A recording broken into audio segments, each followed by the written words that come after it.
No one can ever tell you what to do with your husband or what not to do, or what to do with your wife or what not to do. No one can ever do that because that relationship is between you, them, and God. We are all different individuals. We don't think the same way. We don't do the same things. I only gave you my testimony of what I went through and what I did with it. And I've often given this testimony and told everyone, I am not even suggesting that you follow me and do what I did. I'm only telling you what worked for me. You know, we've been married probably going on 59 years. And in that 59 years, if you don't think that we had our ups and downs, and if you don't think there were times that I stood up to him and I told him the truth, but you see, that is because I was close enough to God to hear the timing, to hear God say to me, okay, now it's time to say this, or now it's time to do this, or be still, I'll take care of it. All of those things you have to hear from God and God alone. You can't go and copy what I do. You can't try and work it out the way this is what I tell you. Do not follow me. This is where I tell you. Do not do as I do. Do as God is telling you to do in your life, because your life is not my life. I don't want to get that all mixed up and people say, well, you know, she told me. No, I didn't tell you nothing. I didn't tell you to do one thing. I gave you a testimony over what God told me to do. And I've often said, my goodness, you know, if I was 30 years younger when God was leading me this way, if I'd have been younger and if I'd have found out he was cheating on me or if he was beating me or even dared touch me, I probably would have got up and left and changed my whole life. Because those two things I believe are important to God, that you don't have to endure or suffer. You know, if your husband goes out and cheats on you, he could bring home a disease to you and your children. You're taking a big chance with that. You have to really, really pray that that not happen. A lot of women are so willing to endure anything to keep their man. I didn't do that. That was not. Love can die. You can be so hurt that your love can literally die. That's fleshy love. But the love of God never dies. It'll endure and it'll take everything if you think that you can help that soul to be won to Christ.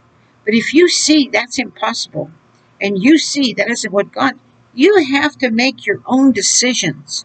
Whether you stay, whether you go, what you decide to do, that is all up to you. I am only telling you that I had taken so many beatings when I was a child and when I was a teenager that I made up my mind I'll never take a beating again. But we had, if I told you the problems and how God pulled us out of them, God pulled us out of them all. It wasn't like God just deserted us and so many things that you endure. You endure so you can learn. Some people say, well, God stretches you and he tests you. Well, you know, I prefer to say that he wants to give you the power to overcome. He wants to give you the power to see clearly, the power to seek only him. Some people are like I was. 50 years ago, I made my husband my God. I I practically worshiped the ground he walked on. I did everything and anything to try and keep him and love him.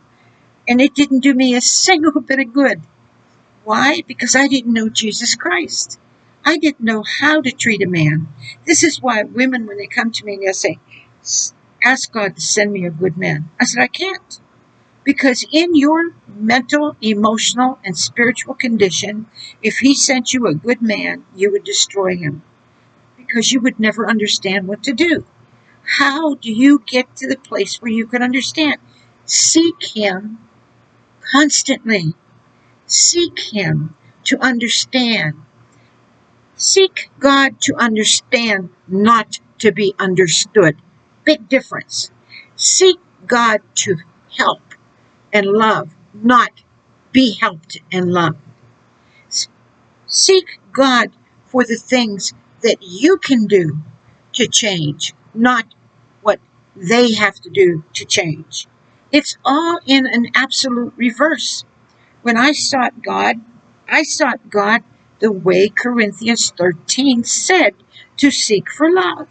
And love doesn't ask for anything back. You do not asking for approval, not asking for him to like it. You do for God. That's why I tell you, do for God. Do everything with all your heart, soul, strength, and mind as unto God, not unto man. I said in the last video that man can never appreciate you the way God can. Man could never treat you the way God can. They can't, they're human. And you must forgive that humanness. But if they're hitting you, believe me, I would not put up with that. If they take you and shove you and they're cruel to you like that, physically, I wouldn't live with them. I'm serious. But that's me. That doesn't say that God don't tell you, well, you can overcome it. I don't know. I don't have all your answers. All I can do is show you and reveal to you and tell you what God told me. And it worked because it worked for me. I wasn't interested in changing him when I turned into the Bible and sought God. I was interested in changing me. I didn't seek how I could overcome him. I sought how I could overcome me first. I didn't seek how I could endure this problem and overcome it. I sought how I can endure and overcome me. For God told me from the very beginning, for each and every one of us, he told me, you are the problem. That's exactly what he said to me.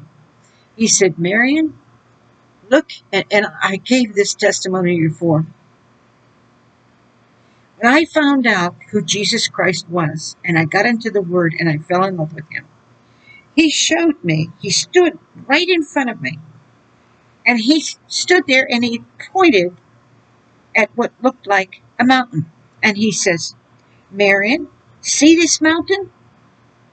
And I said, yes, Lord. He says, when he said, see this mountain, I saw the mountain cover all. I could not see above it, sides of it, or beneath it. The mountain was so high, that was all I could see. And he said, but to him, it was a little hill. And he said to me, that is you, and we are going to overcome you. Then he said, you see this woman? And he showed me a flash of a woman that had a horrible brain. I mean, horrible. When I looked at it, I went, ah! And he says, that is you. All of your thinking and your emotions, you are a mess. That's okay. Don't you be afraid. We are going to overcome you. This is what he was saying each step. See this? This is you. Let's overcome you. That's why I told you.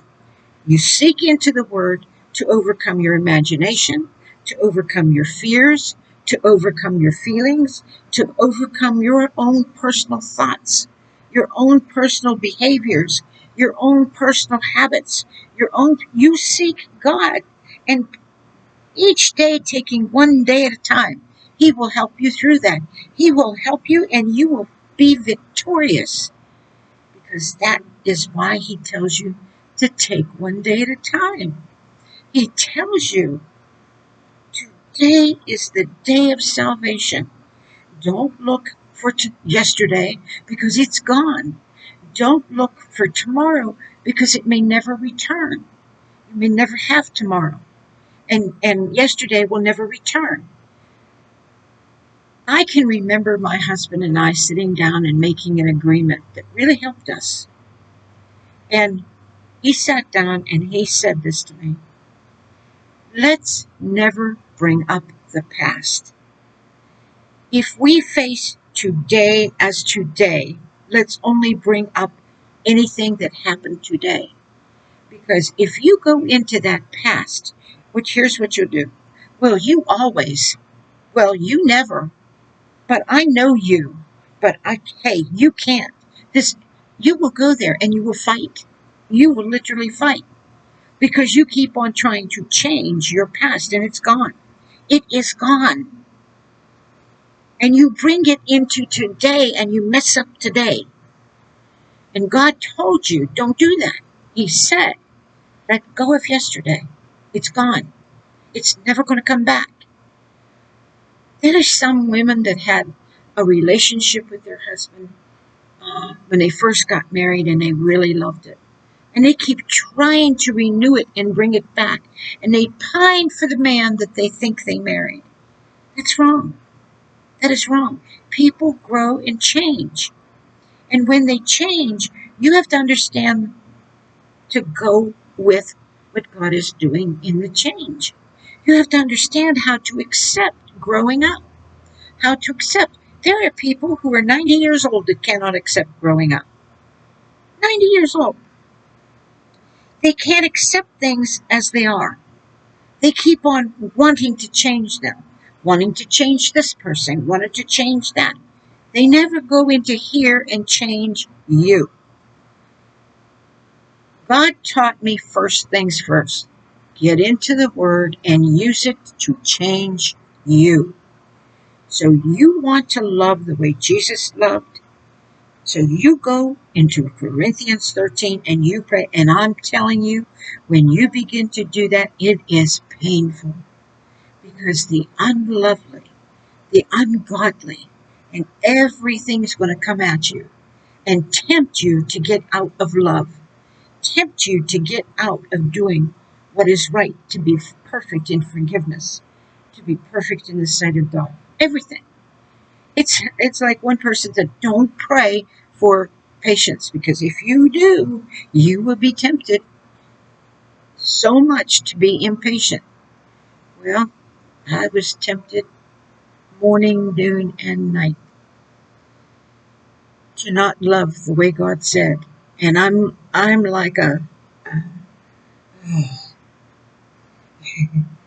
I am so strong and adamant in what God is about that when He shows me something, I refuse everything that tells me I can't. Everything that tells me I don't and I won't. And I'll literally plow through it. If I die, I die. I'll do it. But I will plow through it. Now, He gave me that. If you think I was like that in the beginning, no. The closer I got to Him, the more power I got, because I realized how wonderful He was and how much power He had.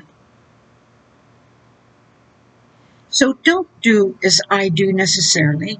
Don't copy me necessarily. Go into the Word and discover Jesus Christ for you and see what He wants for you to do, not for me. Don't look at me. This is what I tell everybody. I'm not telling you to follow me.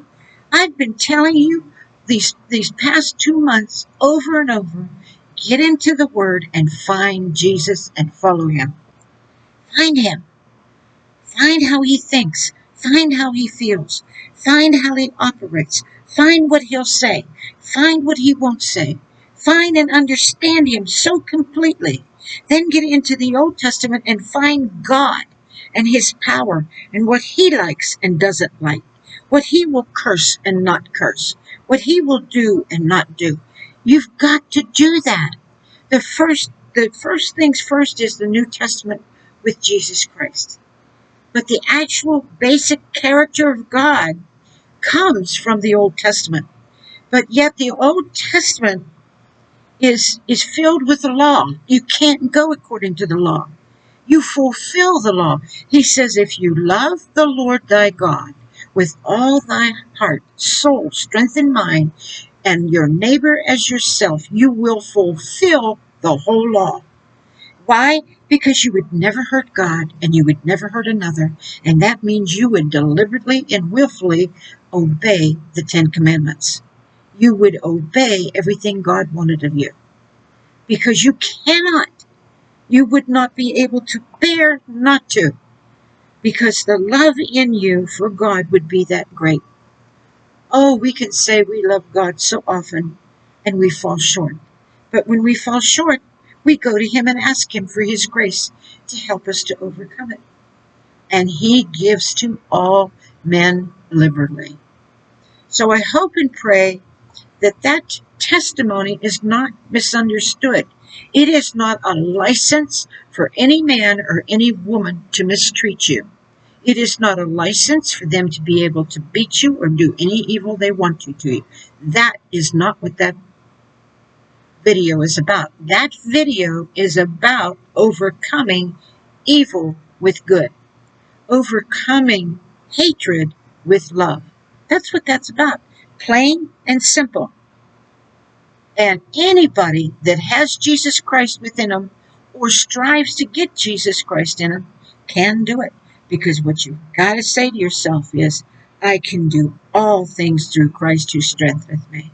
I mean, you look at the situation, you go, oh, that's impossible.